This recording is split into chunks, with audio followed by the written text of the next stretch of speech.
Kejuaraan nasional Inkado di Kabupaten Lahat ini secara keseluruhan diikuti 650 atlet dan ofisial, utusan dari 31 provinsi di Indonesia.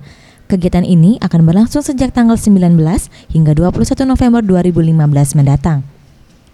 Pelaksanaan Kejurnas Inkado ini dibuka secara resmi oleh Bupati Lahat, Saifuddin Aswari Rifai, bertempat di venue utama Gedung Olahraga Bukit Tunjuk.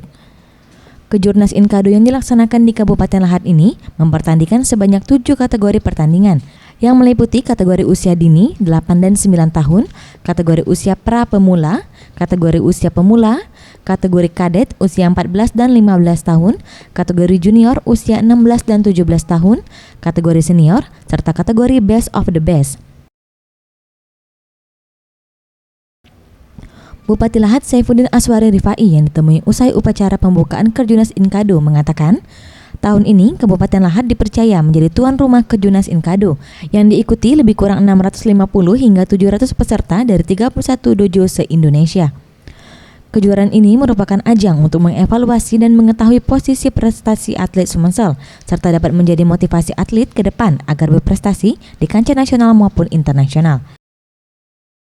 Melaksanakan kejuaraan nasional Inkado diikuti kurang lebih 650 sampai 700 peserta dari 31 dojo se-Indonesia ya. Ada dari Papua, ada dari banyak tempat. Jauh-jauh datang mereka ke Kabupaten Lahat. Kita lihat evaluasi dengan adanya mereka mengikuti Kejurnas ini, mereka bisa mengevaluasi posisi Sumsel di mana dan mudah-mudahan. Zulfikri, Sriwijaya TV.